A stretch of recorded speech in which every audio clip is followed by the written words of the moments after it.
Allahumma anta rabbi la ilaha illa anta khalaqtani wa ana abduka wa ana ala ahdika wa wa'dika mastata'tu. Ya Allah, Engkaulah Tuhan kami, la ilaha illa anta, tak ada Tuhan kecuali Engkau. Khalaqtani, Engkau yang menciptakan aku. Fa ana abduk, maka aku adalah hamba-Mu ya Allah. Wa ana ala ahdika wa wa'dika mastata'tu, aku ya Allah berada dalam penepatan janji dengan-Mu.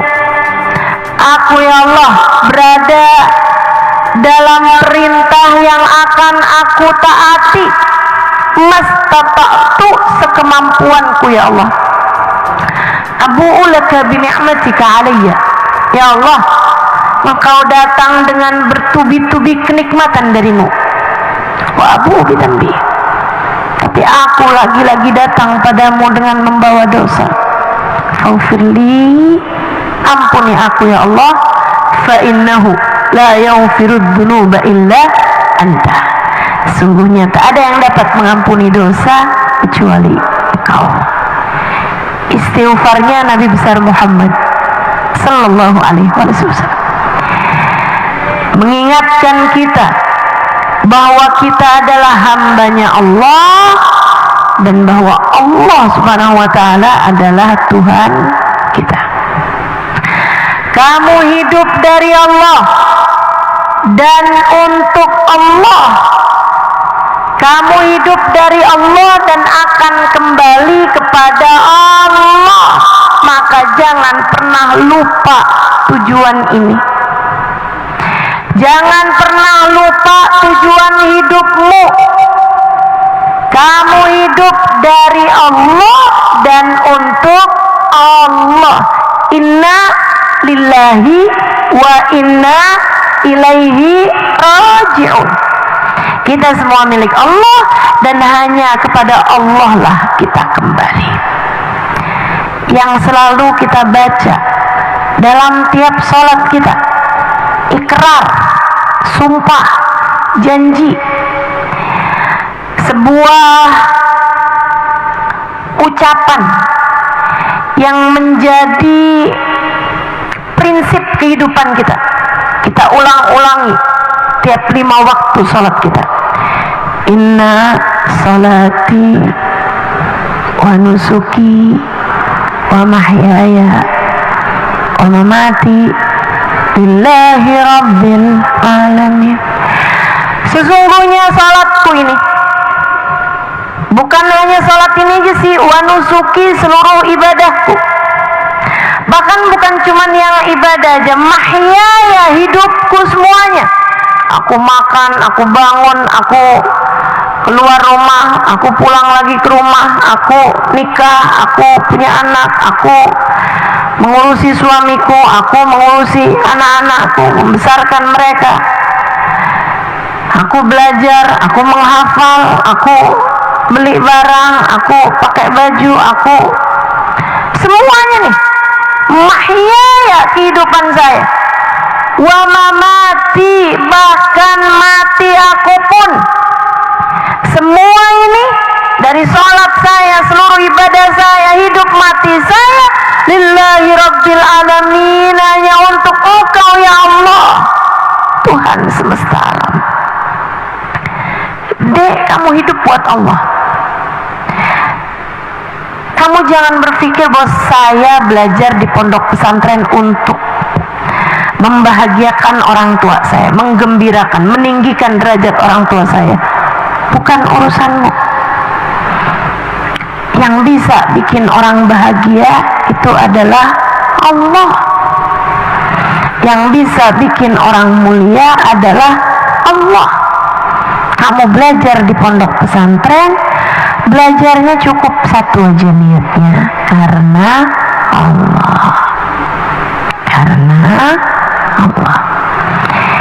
Ibu-ibu, kamu mondokin anakmu di pondok pesantren, kamu hari-hari masak, nyuci, bersih-bersih, bahkan ada yang keluar rumah, kerja, buka toko, bahkan ada yang keluar rumah bertani.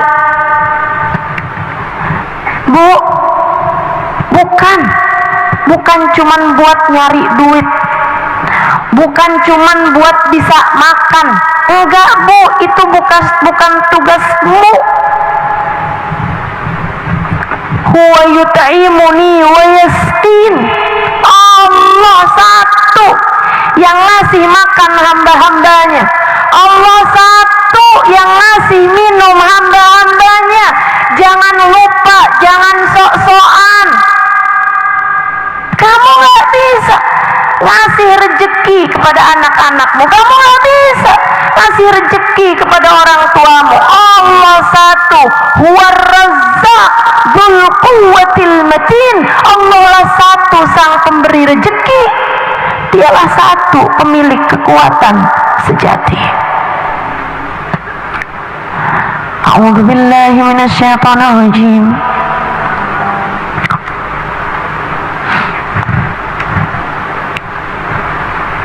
Rizqukum fis samai wa ma tu'adun. Rezeki kalian sudah selesai diatur dari langit. Rezeki kalian sudah selesai diatur dari langit. Dalam salah satu hadis qudsi Allah bilang, nggak nambah dengan ibadah seseorang, nggak kurang dengan kefasikan seseorang. Rezeki udah kelar diatur dari langit. A'udzu billahi minasyaitonir rajim. Ma min dabbatin fil ardi illa 'ala Allahi rizquha wa ya'lamu mustaqarraha wa mustawda'aha. Ibu, kalau kamu ngerasa Ustazah, itu mah buat orang-orang yang nyari rezekinya gampang. Kalau yang kayak buat saya nih Ustazah, kalau rezeki nggak dicari, kalau rezeki kita nggak pontang-panting, nggak bisa dapat rezeki Ustazah. Bu, kamu lupa. Bahkan sejak kamu berada di dalam rahim ibumu, Allah menyampaikan rezeki kepadamu. Jangan mau pikiran kamu dirusak sama apa yang orang-orang sampaikan zaman sekarang ini. Jangan, percayanya sama Allah aja. Kalau kamu gak kerja, kamu gak bisa hidup. Siapa bilang? Siapa bilang? Ibu-ibu saudaraku sekalian saya muliakan, bahkan semut di dalam batu, di dalam lautan di waktu malam enggak akan mati kecuali sesudah rezekinya sampai padanya. Allah yang ngasih rezeki. Kamu di dalam kandungan ibumu aja Allah ngasih rezeki sama kamu. Ibu-ibu saudaraku sekalian yang saya muliakan, ketika kamu bayi, Bu, masa harus belajar sama bayi? Mestinya kamu yang jauh lebih ngerti, jauh lebih pinter daripada bayi. Bayi itu nggak bisa ngapa-ngapain, nggak pusing bikin rezeki. Dia kalau lapar tinggal nangis saja, ibunya akan datang untuk menyampaikan rezeki Allah kepadanya. Ibu-ibu saudaraku sekalian, yang ngasih rezeki adalah Allah. Kamu hidup dari Allah, kamu kembali kepada Allah. Dengerin saya, Bu, saya ngomong berdasarkan ilmu. Dengerin saya berbicara dari apa yang sudah saya dengar dari para ulama-ulama, berdasarkan dari hadisnya Nabi Muhammad, berdasarkan dari firman Allah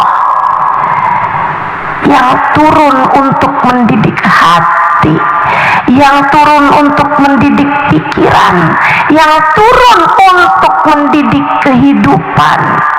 Saya menyampaikannya dari hati, maka simak benar-benar pakai hati.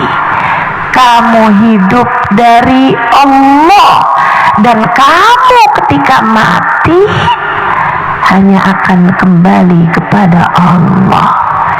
Yang gak dibawa mati, jangan bela mati-matian. Yang gak dibawa mati, gak usah sampai segitunya kamu kejar-kejar, gak usah segitunya kamu pertahankan, gak usah segitunya kamu bela mati-matian. Yang gak dibawa mati, jangan kejar mati-matian. Jelas? Dek, jelas? Sampai segala tahajud di waktu malam mintanya dunia melulu. Sampai segala puasa mintanya dunia terus. Sampai semua doa mintanya dunia aja. Duit aja yang kamu minta. Gak malu apa? Ayo, yang bener hidupnya. Hidup kita bukan sebercanda itu. Hidup kita bukan seremeh itu. Kita tercipta dari Allah, dan hanya kepada Allah kita akan kembali. Yang serius jalanin hidup. Yang serius jalanin hidup. Masa belajar ngafalin hadis, ngafalin ayat cuman biar nanti saya dapat kerjaan yang bagus, punya duit? Gak gitu deh, gak gitu.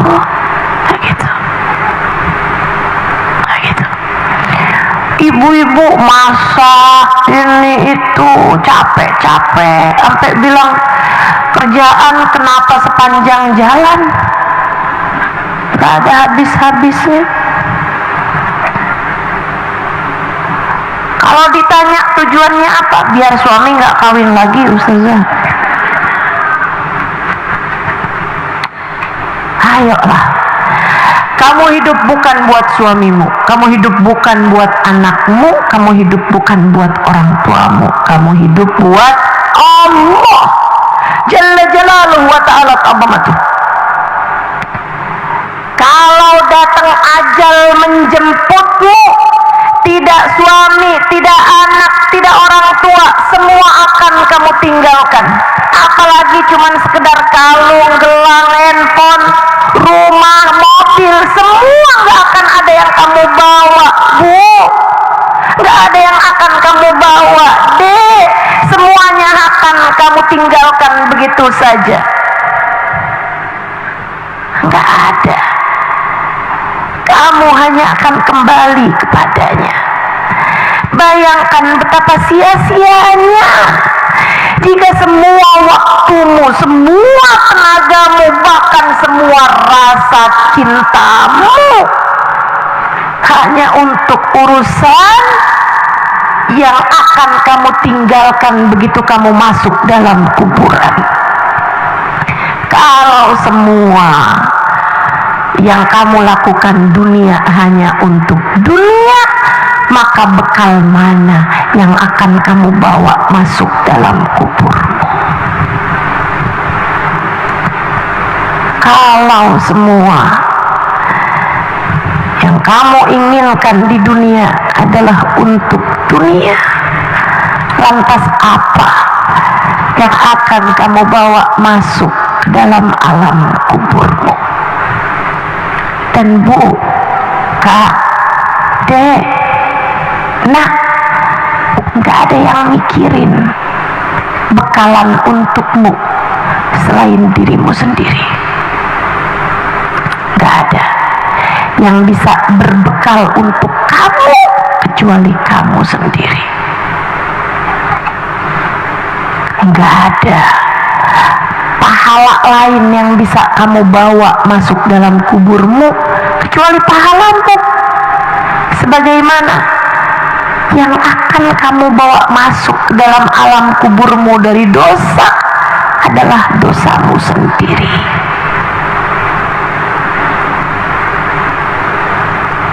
sendirian dihisab.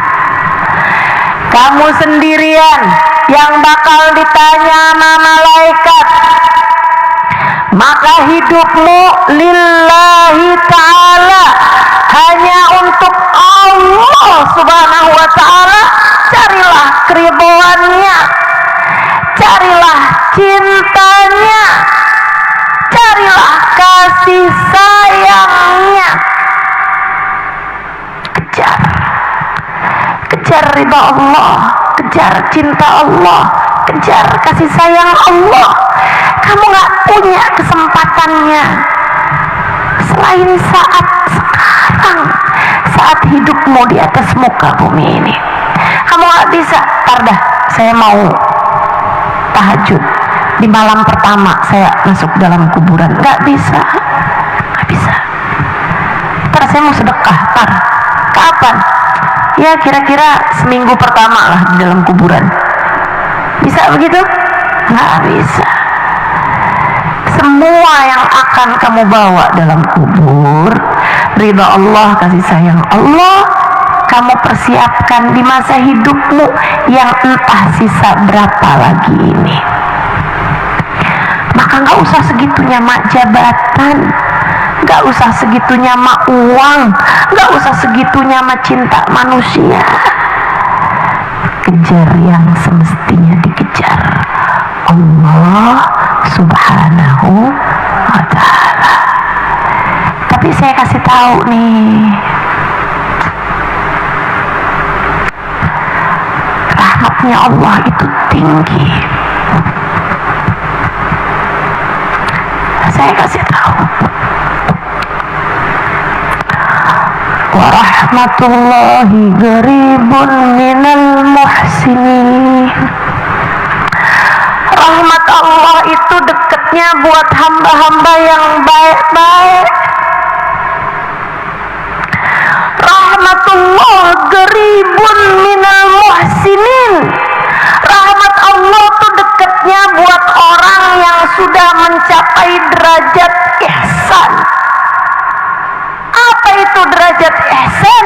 Anta'budallah ka'annaka tarah, fa illam takun tarah fa innahu yarah. Ihsan adalah kamu beribadah kepada Allah seolah kamu melihat Allah, mencapai maqam musyahadah. Fa illam takun tarah, kalau kamu belum bisa sampai maqam musyahadah, fa innallaha yarah, ketahuilah Allah selalu memandangmu. Maqam muraqabah. Orang-orang yang hidupnya sudah mencapai maqam musyahadah, para nabi, para wali, atau maqam muraqabah, orang-orang saleh yang sungguh-sungguh benar-benar saleh. Rahmat Allah, ridha Allah dekatnya buat mereka.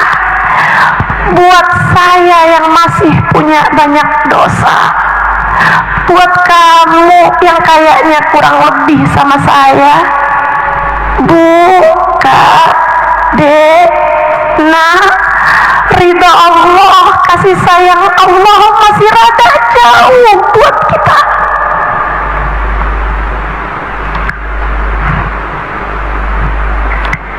Sedih saya bilang, tapi harus saya sampaikan, sebab ini adalah faktanya.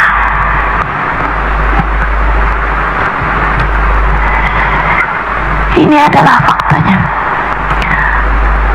Ridha Allah agak jauh buat kamu, buat saya juga, yang matanya masih senang lihat yang haram, yang lisannya masih banyak dosanya, bohong aja ringan, betul, ngomongin orang ringan, betul, kata-kata kasar, kata-kata kotor kadang ringan di lisan, betul. Yang sholat khusyuknya masih jauh, iya. Yang sholatnya masih bising, masih berisik, masih rame bener, sampai kita lupa sholat kita tuh tadi berapa rakaat ya. Yang nyari barang hilang gak ketemu, giliran sholat ingat. Iya, siapa yang begitu? Saya. Modelan kayak kita bilang, ya Allah ridhoilah saya. Gimana caranya mau Allah ridho? Kita masih belepotan dengan dosa-dosa. Terus gimana nih? Dengerin ucapan seorang perempuan solehah, guru saya, Hubabah Bahiyah. Ketika satu waktu saya diundang memberikan kajian di kota Salalah, Oman. Beliau baru habis bangun madras, pondok pesantren, bukan majelis taklim buat kaum ibu. Hubabah Bahiyah ini, Bu, seorang waliyah min auliyaillah, salah satu kekasih Allah Subhanahu wa taala. Beliau bahkan gurunya guru saya, gurunya Hubabah Nur. Hubabah Nur suka bilang tentang Hubabah Bahiyah, salah satu dari perempuan paling berpengaruh dalam kehidupan saya, kata beliau. Hubabah Bahiyah. Hubabah Bahiyah undang saya, Bu, ngasih kajian di majelis taklim beliau yang beliau buka di kota Salalah. Saya baru pulang dari Tarim waktu itu. Bahasa Arab saya juga masih bagus gitu. Kalau sekarang nih saya suka kebata-bata bahasa, walaupun masih lebih bagus lah daripada yang di Majalengka.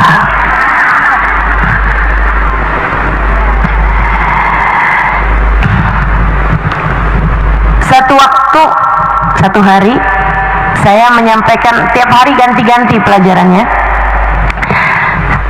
Setiap kali ngajar samping saya Hubabah Bahiyah. Waktu itu saya ngajarnya juga masih di bawah karena belum sakit. Sekarang nih mohon maaf kalau ngajar harus duduk di kursi. Kadang-kadang suka malu gitu kan. Tapi dimarahin dokter saya. Memang harus duduk di kursi. Teman-teman sekalian, saya ngajar samping saya guru saya Hubabah Bahiyah. Hari itu saya ngasih kajian tentang sholat khusyuk, tentang sholat, kemudian saya sampaikan mengenai sholat khusyuk.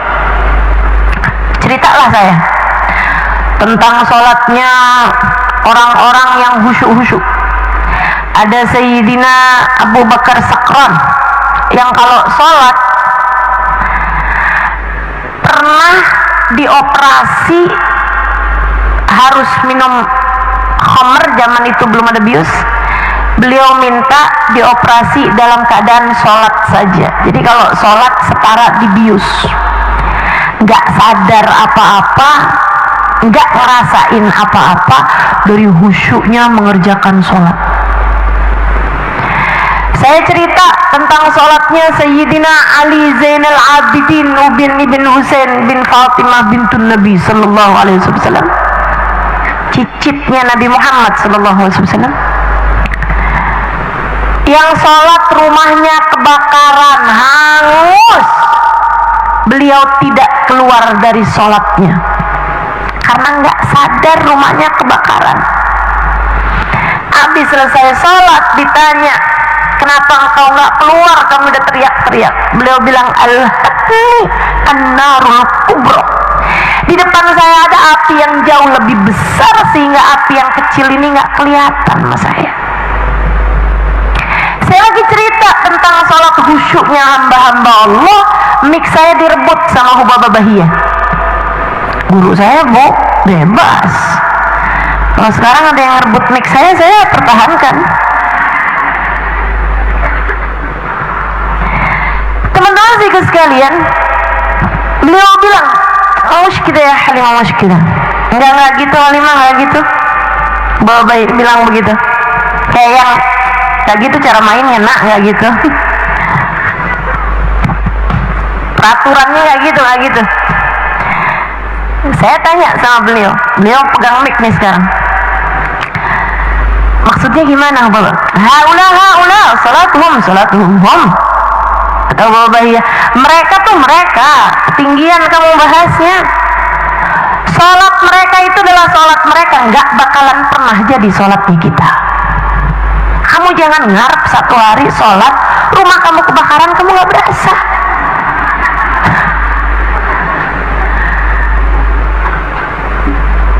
Orang kita kalau lagi sholat ada tamu, tahu siapa yang datang?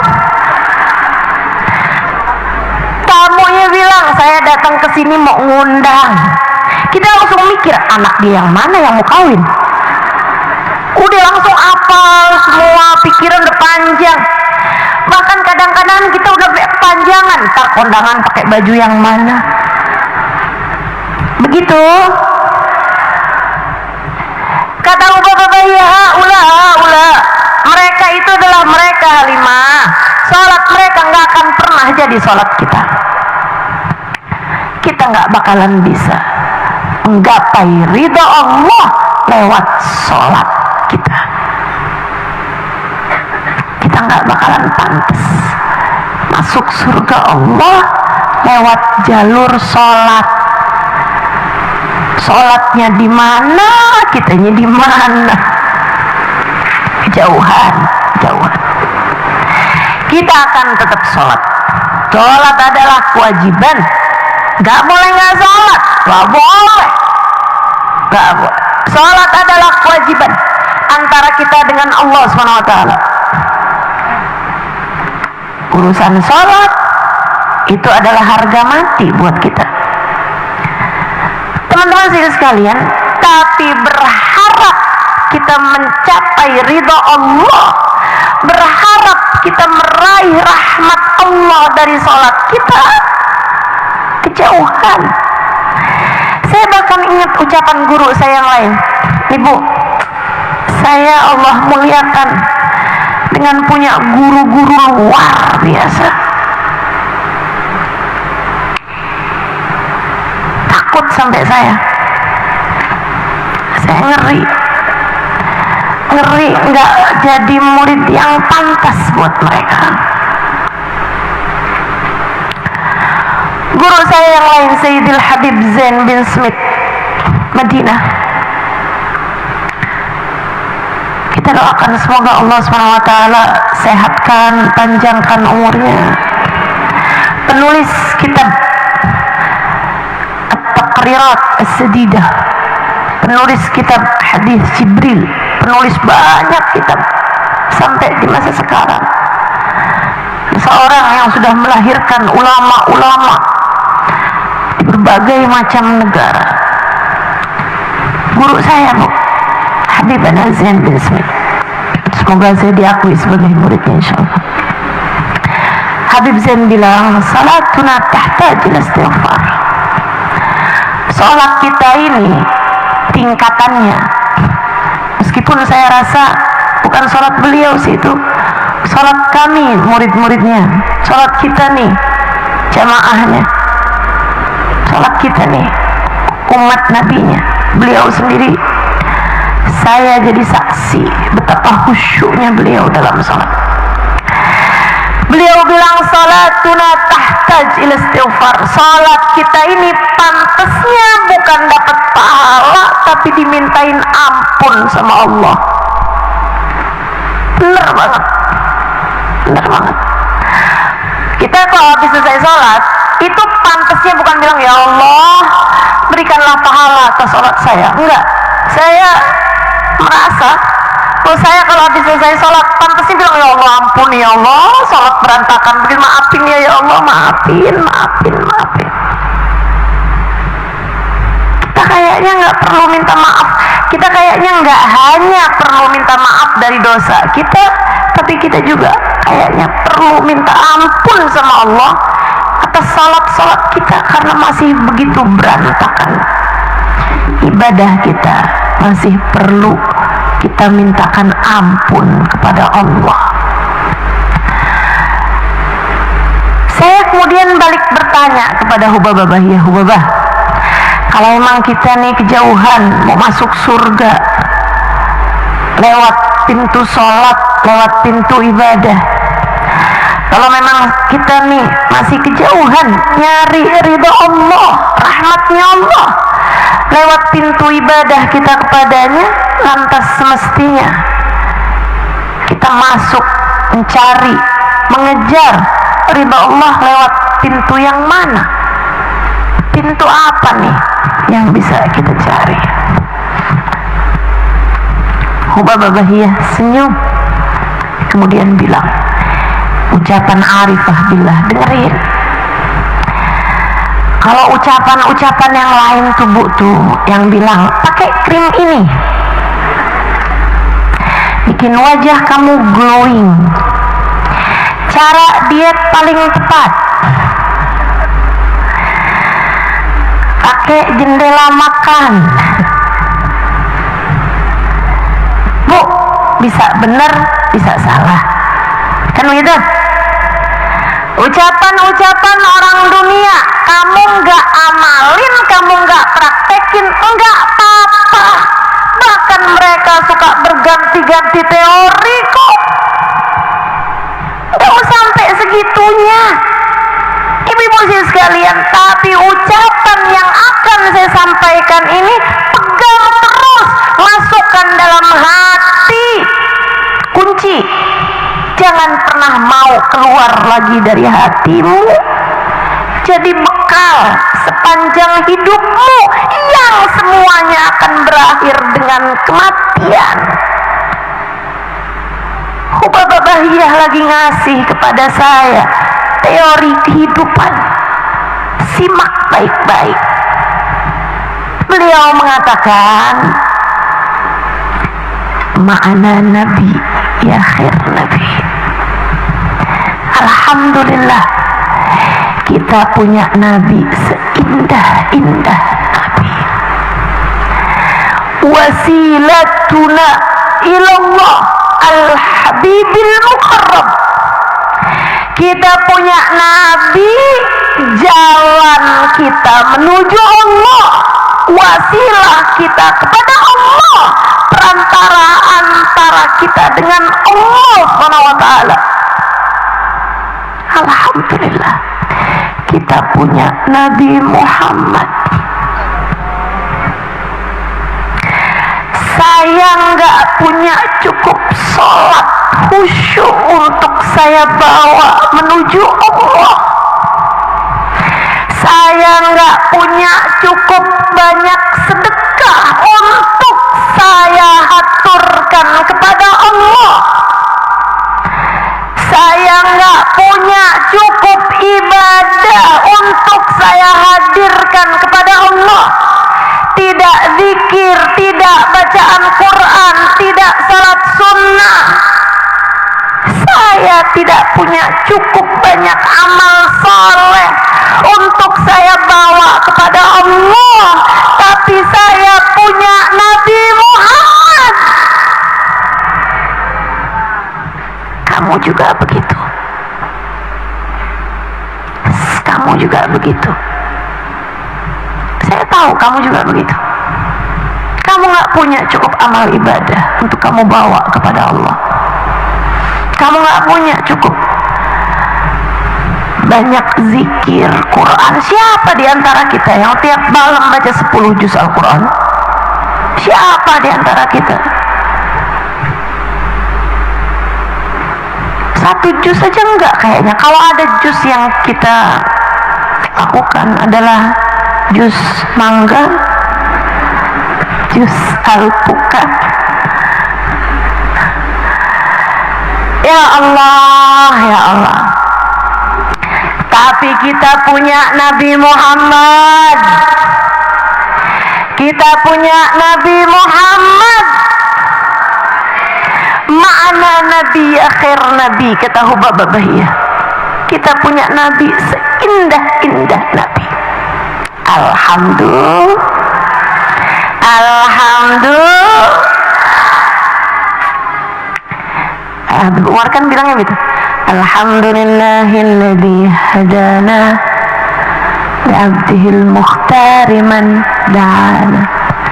Alhamdulillah udah menghadiahkan kepada kita Nabi kita Muhammad sallallahu alaihi wasallam. Alhamdulillah kita punya Nabi Muhammad. Wabahiyah melanjutkan, kamu hanya perlu terus-terusan memanggil-manggil namanya. Kamu hanya perlu terus-terusan mengetuk-ngetuk pintunya. Terus aja Halimah ketukin pintu. Duki ala babi Rasulillah.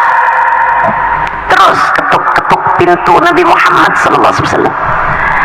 Nanti nak, kalau kamu sering ngetuknya, kalau kamu terus bersimpu di pintunya, manggil-manggil namanya, mengetuk-ketuk pintunya, dia akan berbelas kasih padamu. Dibukanya pintunya, dipapahnya kamu, dituntunnya kamu, dibawa menuju Allah. Saat itulah kamu akan selamat. Saat itulah kamu akan dibawa olehnya menuju ridha Allah. Saat itulah Allah akan merahmatimu, Allah akan mencintaimu. Saat itulah kamu akan menjadi salah satu di antara hambanya yang akan berada di dalam surga.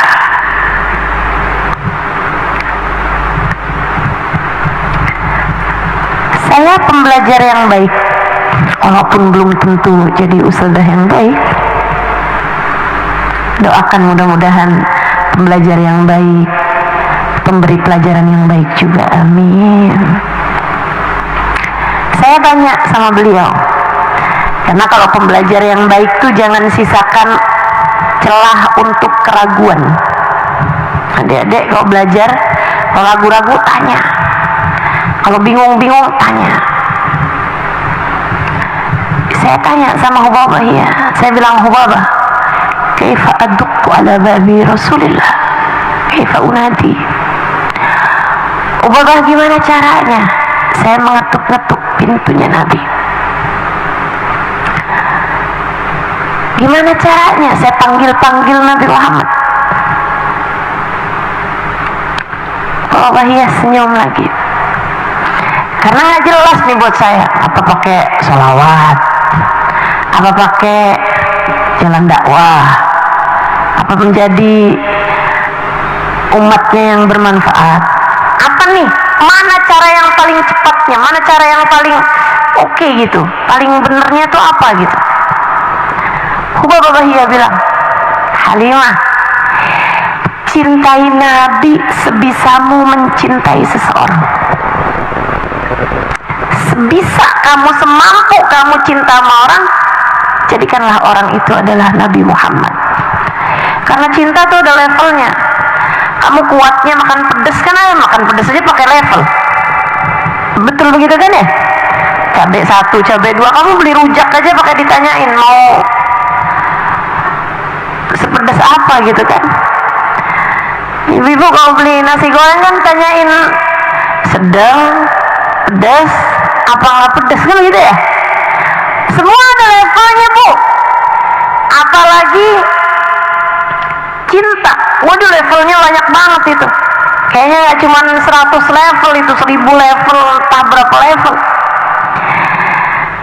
Hubabah Bahia bilang, Halimah, semampu kamu mencintai seseorang, setinggi apa kamu bisa cinta sama seseorang, jadikan orang itu adalah Nabi Muhammad SAW. Semampu apa kamu merindukan seseorang, jadikanlah yang kamu rindukan adalah Nabi Muhammad SAW.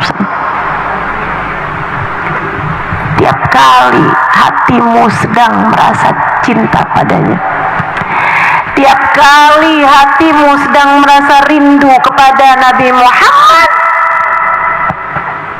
itulah saat kamu mengetuk-ngetuk pintu Nabi Muhammad.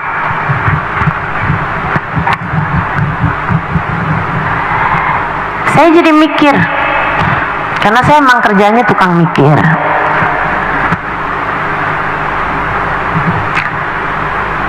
Saya dek, ini buat adik-adik santri nih, biar jadi motivasi. Yang di belakang saya juga nih banyak santri nih, dengerin. Saya rasa kecerdasan saya itu biasa-biasa aja. Ya dibilangin enggak punya kecerdasan enggak juga, tapi maksudnya B aja gitu.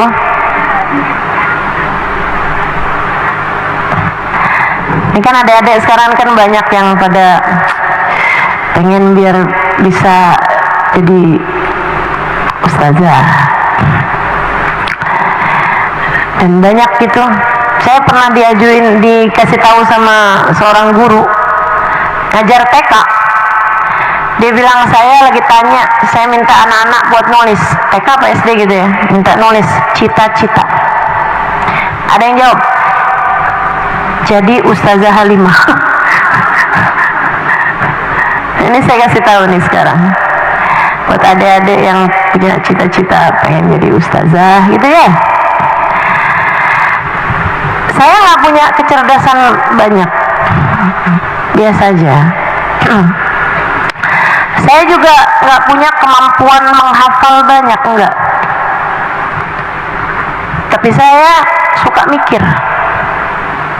Saya seneng ilmu. Saya seneng ilmu. Jadi itu yang harus kamu jadikan sebagai bekal. Cinta sama ilmu. Jangan cinta sama cowok ganteng. Hobi lihat cowok ganteng, tuh rusak nanti hidup kamu. Jangan ya dek. Sehingga sekalian, saya mikir, kenapa Allah memberi kepada kita, terutama di usia remaja, rasa cinta. Biasanya nih, umur 17, 18, 19 tahun, ngerasain rasa yang namanya jatuh cinta. Atau mungkin ada ibu-ibu kawin malam pertama, cinta gitu kan. Pernah tahu rasanya cinta kepada seseorang, itu memang biasa bu. Allah ngasih. Allah ngasih rasanya cinta pertama. Allah ngasih rasanya cinta yang lihat apapun inget dia. Ngelihat awan inget dia. Ngelihat donat inget dia. Lagi lapar inget dia. Lagi kenyang inget dia.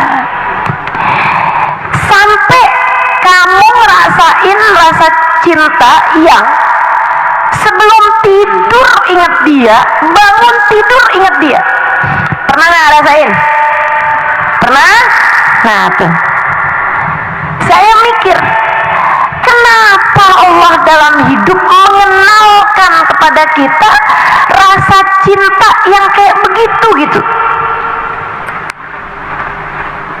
Kayaknya Allah mau ngasih tahu sama kita, hati kamu tuh bisa secinta itu. Maka jadikan cintamu kepada yang semestinya. Sebab cinta adalah setinggi-tinggi bekalmu menuju Allah. Senjata itu, kamu dikasih rasa cinta, itu Allah lagi mau ngasih tahu kamu senjatamu dalam hidup. Pakai itu, modal, bukan hanya senjata, modalmu dalam hidup tuh dia tuh rasa cinta. Saudaraku sekalian yang saya muliakan, Allah kemudian ngasih tahu rasa cinta kamu itu seharusnya kepada siapa? Cintamu persembahkan untuk Allah. Cintamu persembahkan untuk Rasulullah. Senyahu babahiyah. Cintai Nabi Muhammad Halimah sebisa kamu mencintai seseorang. Yang rindu sama Nabi Muhammad Halimah sebisa kamu merindukan seseorang. Kamu pernah gak kangen sama orang sampai mengalir air matamu deras setiap kali inget dia? Nah, rasa kamu itu pakai buat Nabi Muhammad SAW. Kalau kamu bisa secinta itu sama Nabi, serindu itu sama Nabi, kamu udah punya modal buat dapat rahmatnya Allah. Kamu punya modal buat dapat cintanya Allah SWT. Ibu-ibu, teman-teman saudaraku sekalian,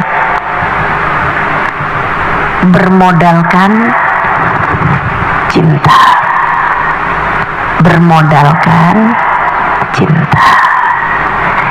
Yo, belajar punya cinta. Wah, Ustazah, saya mah nggak bisa. Saya memang kayak gini, Ustazah, rasa hati saya tuh biasa-biasa aja. Sama siapapun yang biasa-biasa aja, Ustazah. Sama Nabi juga saya biasa-biasa aja. Diceritain Nabi Muhammad ya udah. Baca sholawat sama Nabi Muhammad ya seneng, tapi ya biasa-biasa aja. Emang saya mah orangnya kayak gitu, biasa-biasa aja. Gimana Ustazah? Bu, belajar lagi. Cinta itu sesuatu yang bisa kamu pelajari. Dan kita punya banyak guru-gurunya. Kita punya banyak guru-gurunya. Guru-guru cinta kita. Sayyidina Abu Bakr Siddiq, Sayyidah Khadijah bintu Khuwailid, Sayyidina Ali bin Abi Thalib, Sayyidah Fatimah bintu Nabi, Sayyidah Aisyah radhiyallahu anha, para sahabat-sahabat Nabi kita Muhammad sallallahu alaihi wasallam. Banyak sekali guru-guru cinta kita belajar. Apa-apaan tuh bisa kamu pelajarin. Tapi saya mau orangnya kayak gini Ustazah. Bu, kalau misalnya kamu gak bisa masak, suami kamu bisa gak misalnya gitu, masakin saya dong. Saya mau orangnya kayak gini. Saya gak bisa masak, maafin saya ya, saya orangnya mau kayak gini. Kamu mau begitu? Ya enggak kan. Kamu nih belajar di pondok pesantren, guru kamu minta kamu ngapalin ini itu, kamu baca ini itu, kamu pahamin ini itu. Bisa gak kamu kemudian bilang sama guru kamu, maaf ya Bu Guru, saya memang orangnya kayak gini, saya emang gak hafal, saya emang orangnya kayak gini, gak bisa saya. Gak gitu ceritanya. Pelajarin, usaha. Cinta itu perlu usaha. Oh, saya cinta kok Ustazah sama Nabi Muhammad. Cinta bukan sekedar kata-kata. Ia adalah tentang rasa hati yang tidak bisa kamu dustai. Silahkan tanya masing-masing, adakah cinta di hatimu kepada Nabi Muhammad yang membuat kamu ketika mau tidur kamu ingat dia? Adakah cinta di hatimu kepada Nabi Muhammad ketika bangun tidur kamu ingat dia? Adakah cinta di hatimu kepada Nabi Muhammad yang ketika kamu menyebut-nyebut namanya mengalir air mata rindu kepadanya? Adakah cinta di hatimu kepada Nabi Muhammad yang membuat kamu dalam hidup gak bisa kalau disuruh gak ingat sama Nabi Muhammad tuh gak bisa? Seperti mana kamu nih seorang ibu, banyak bukan di sini para ibu yang punya anak, bisa nggak kamu kalau disuruh dalam hidup kamu lupa sama anakmu? Bisa nggak bisa bukan? Kayak gitu loh namanya cinta, kayak gitu namanya cinta. Nggak bisa kamu nggak inget sama anak kamu dalam sehari semalam. Bisa nggak kamu lupa sama anak kamu? Nggak bisa. terus pasti lihat makanan ini ya, kesukaan anak saya nih. Ada kejadian mungkin inget sama anak kamu, pasti aja. Bahkan yang cintanya gede-gede sama anaknya, melihat makanan kesukaan anak saya nih, mau kamu makan di majelis karena disuguhin, nggak bisa. Saya bawa aja dah, saya bawa pulang. Anak saya seneng banget nih makanan ini. Bukan begitu kamu? Hati kamu bisa secinta itu sama orang. Yang saya mau sampaikan adalah, jadikan yang kamu cintai itu adalah Nabi Muhammad sallallahu alaihi wasallam. Kalau kamu merasa belum memilikinya, belajar. Gimana cara belajarnya Ustazah? Saya kan udah nggak mungkin mondok pesantren lagi.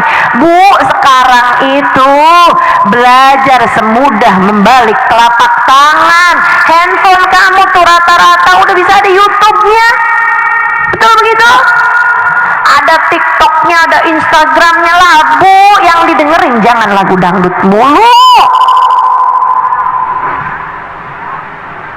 Yang kamu buka tuh jangan urusan resep masakan melulu. Yang kamu buka jangan terus-terusan Shopee melulu. Buat melihat kerudung Ustazah cakep tuh. Beli di mana ya? Berapa ya harganya? Ustazah cantik nih pakai warna yang ini. Atau kerudungan teman kamu, apa HP teman kamu.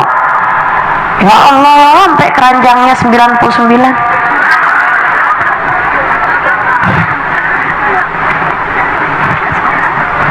Kayak Asmaul Husna kata Ustazah Budur nih. Yang 99 itu biarin Asmaul Husna aja. Jangan keranjang belanjaan.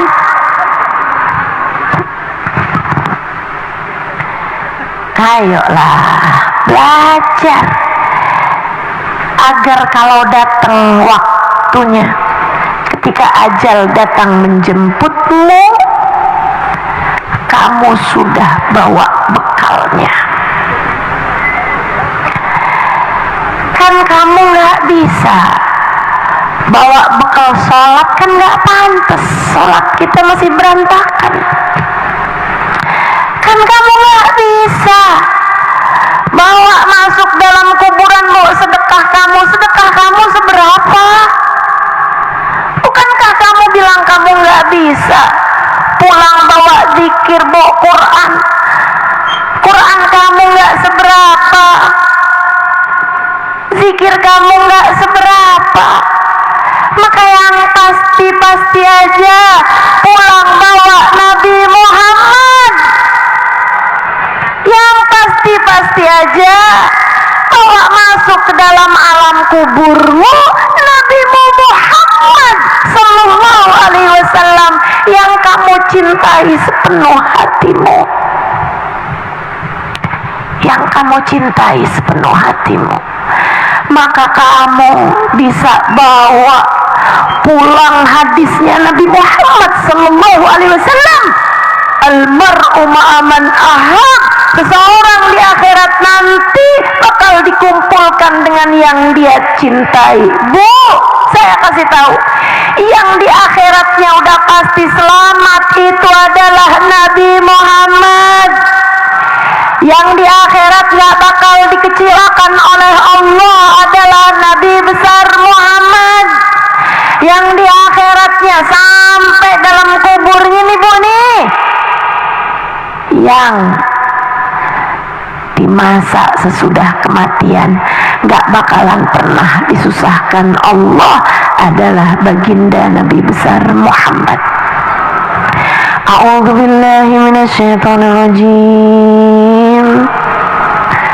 Yauma la yukhzillahu an-nabi walladzina amanu ma'ahu nuruhum yas'a baina aydihim wa bi aymanihim yaquluna rabbana atmim lana nurana waghfir lana innaka ala kulli syai'in qadir. Rabbana atmim lana nurana waghfir lana innaka ala kulli syai'in qadir.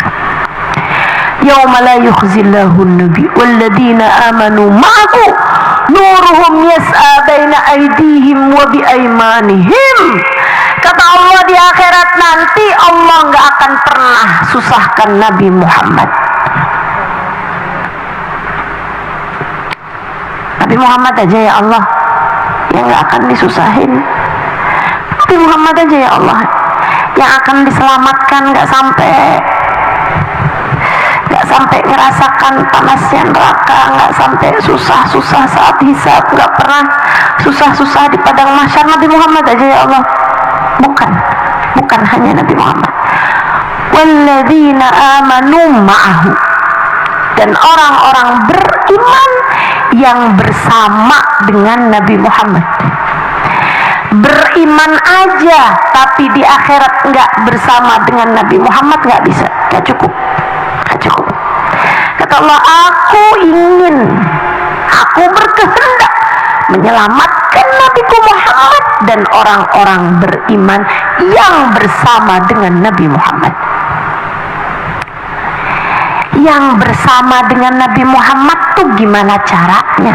Nabi Muhammad nyampein, anta ma'a man ahbabta, kamu bersama dengan yang kamu cintai.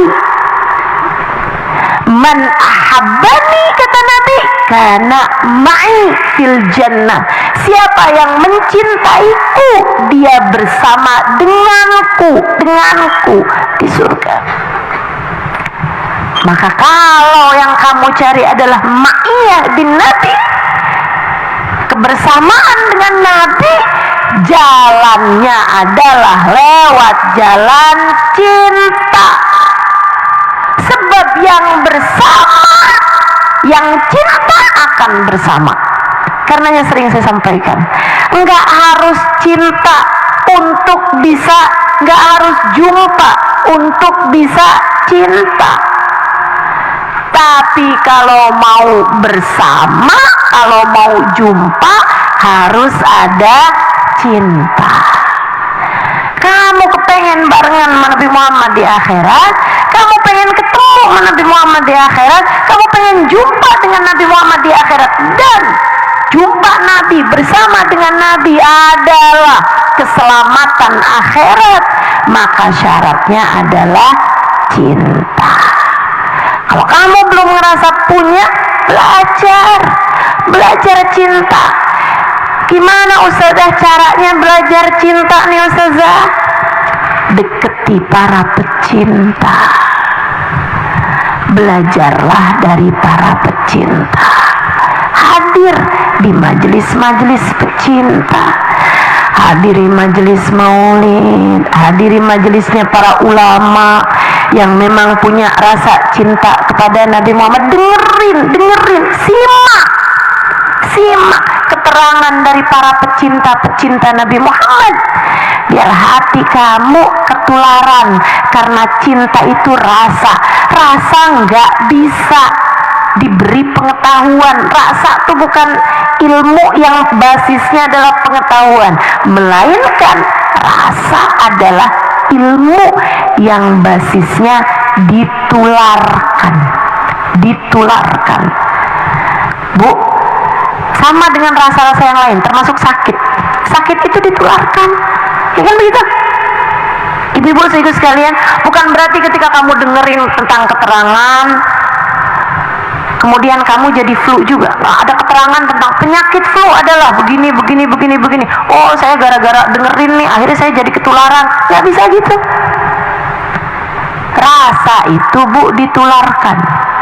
Kalau kamu deket sama orang kena flu, kamu jadi tertular flu. Demikian pula dengan rasa. Yang dekat sama para pecinta, maka kamu akan kenal rasa cinta. Cintai, deketi para pecinta. Itu sebabnya kenapa kita nih kalau belajar mesti kenalin gurunya. Jangan dengarkan ucapannya, ikuti jalannya, bukan. Akan tetapi cari dulu gurunya, dengerin ucapannya. Cari para pecinta, deketi para ulama, deketi orang-orang yang hatinya cinta kepada Nabi Muhammad, mereka adalah jalanmu menuju Nabi Muhammad. Yuk, biar nanti kita kalau mati enggak mati kecuali bawa cinta. Sebab orang yang cinta seperti yang tadi saya sampaikan, walladzina amanu ma'ahu nuruhum yas'a baina aydihim wa biaimanihim. Untuk para pecinta, kelak akan diganjar Allah dengan bersama, dengan jumpa dan bersama. Yang bersama dengan Nabi Muhammad, Allah berkata tentang mereka, nuruhum yas'a baina aydihim wa biaimanihim. Ada cahaya di samping kanan mereka, ada cahaya di hadapan mereka. Di saat yang lain sedang ketakutan urusan hisab, di saat yang lain sedang ketakutan urusan azab, yang bersama dengan Nabi Muhammad malah justru berbangga dengan cahaya di samping kanan dan di hadapan mereka. Bahkan mereka masih juga berdoa, Rabbana atmim lana nurana waghfir lana. Ya Allah, tambahkanlah cahaya untuk di samping kiri dan di belakang kami ya Allah. Tanggung nih ya Allah, cahayanya kurang banyak nih ya Allah, kurang terang kami ya Allah. Yang lain lagi panikan, terhisab gimana, terazab gimana. Mereka malah, ya Allah tanggung nih cahayanya kurang ya Allah. Aksesoris yang mereka pikirin. Keren banget. Yang mereka pikirin adalah estetika. Di akhirat nih kayaknya kurang estetik nih, cahaya depan sama kanan doang nih nanggung. Di saat yang lain, selamat enggak, selamat enggak, selamat enggak, takut setengah mati, kepikiran sama dosa, kepikiran sama nanti gimana nih di saat dihisab diperhitungkan. Yang bersama dengan Nabi Muhammad memikirkan tentang estetika. Keren bangetnya tuh. Ya Allah, tanggung cahayanya kanan doang sama samping sama depan ya Allah. Gimana kalau samping kiri sama belakang juga nih Allah, biar tambah terang gitu, biar estetik gitu ya Allah. Rabbana atmim lana nuran waghfir lana innaka ala kulli syai'in qadir. Masya Allah, biar selamat semua kita. Amin. Biar mulia semua kita. Amin. Biar di akhirat membersamai Nabi Muhammad. Maka jalannya adalah lewat jalan cinta. Ustazah, kalau cinta tapi ngerjain dosa gimana Ustazah? Cintamu akan memandumu untuk meninggalkan dosa. Cintamu akan memandumu meninggalkan dosa. Ustazah, kalau cinta doang tapi akhlak kita berantakan gimana Ustazah? Cintamu akan memandumu untuk berakhlak mulia. Cinta dulu, cobain, pelajari Nabi Muhammad, cintai Nabi Muhammad. Jangan berani mati sebelum membawa cinta kepada baginda Nabi. Insya PR dalam kehidupan adik-adik santri, ibu-ibu, kakak-kakak, nenek-nenek, ya semua PR-mu di sisa hidupmu, belajar mencintai Nabi Muhammad, belajar mencintai Nabi Muhammad. Rabbana zalamna anfusana wa illam taghfir lana wa tarhamna lanakunanna minal khasirin.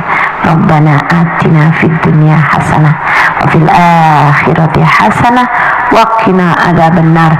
Bi fadli subhana rabbika rabbil izzati amma yasifun wa salamun alal mursalin walhamdulillahi rabbil alamin. Semoga bisa mengamalkan dalam kehidupan. Semoga bukan hanya diizinkan untuk mendengar, tapi juga diizinkan untuk dapat mengamalkannya dalam kehidupan. Semoga yang menyampaikan tak hanya sekedar diizinkan menyampaikan, tapi juga diizinkan untuk sungguh-sungguh dapat mempraktekkan apa yang sudah disampaikan. Wa ila hadratin Nabi al-Fatihah. A'udzu billahi minasyaitonir rajim. Bismillahirrahmanirrahim. Alhamdulillahi rabbil alamin. Ar-Rahmanir Rahim. مالك يوم الدين إياك نعبد وإياك نستعين اهدنا الصراط المستقيم صراط الذين أنعمت عليهم غير المغضوب عليهم ولا الضالين آمين. اللهم بحق الفاتحة برمة الفاتحة بركة الفاتحة تفتح لنا أبواب الخير تعاملنا معاملة أهل الخير تكفينا من جميع الفتن والمن بؤس وضير إنك ولي كل خير متفضل بكل خير برحمتك يا أرحم الراحمين. اللهم إنا نسألك زيادة في الدين بركة في الأمور وصحة في الجسد سعة في الرزق وتوبة قبل الموت وشهادة عند الموت ومغفرة بعد الموت وعفوا عند الحساب وأمانا من العذاب ونصيبا من الجنة وارزقنا النظر إلى وجهك الكريم. اللهم عافنا من بلائك وأوزئنا شكر نعمائك وأذقنا برد عفوك وحلاوة مناجاتك. اللهم ارزقنا حبك وحب من يحبك وحب كل أمل يقربنا إلى حبك واجعل حبك وحب نبيك سيدنا محمد صلى الله عليه وسلم أحب إلينا مما سواكما. اللهم إنا نسألك من العقول أوفرها من الأذهان أسفاها من الأعمال أزكاها من الأخلاق أطيبها من الأرزاق أجزلها من العافية أكملها من الدنيا خيرها ومن الآخرة نعيمها بحق سيدنا محمد صلى الله عليه وسلم. يا مقلب القلوب ثبت قلوبنا على دينك يا محول الأحوال حول حالنا إلى أحسن الحال وآفنا من أحوال أهل الضلال وفعل الجهال. اللهم اجعل جمعنا هذا جمعا مرحوما وتفرقنا من بعده تفرقا معصوما ولا تجعل اللهم لنا ولا فينا ولا معنا شقيا ولا مترودا ولا محروما. ربنا لا تزغ قلوبنا بعد إذ هديتنا وهب لنا من لدنك رحمة إنك أنت الوهاب. ربنا آتنا في الدنيا حسنة وفي الآخرة حسنة وقنا عذاب النار بفضل سبحان ربك رب العزة عما يصفون وسلام على المرسلين والحمد لله رب العالمين. اللهم لا تدع في مجلسنا هذا ذنبا إلا غفرته ولا هما إلا فرجته ولا دينا إلا قضيته ولا مريضا إلا شفيته ولا حاجة من هوائج الدنيا والآخرة إلا يسرتها وقضيتها برحمتك يا أرحم الراحمين بجودك يا أجود الأجودين إنه ولي ذلك والقادر عليه. وصلى الله على سيدنا محمد وعلى آله وصحبه وسلم والحمد لله رب العالمين. Taqabbalallahu minna wa minkum taqabbal ya karim. Mudah-mudahan bermanfaat, kurang lebihnya mohon maaf. Billahi taufiq wal hidayah wal afu minkum. Wassalamualaikum warahmatullahi wabarakatuh.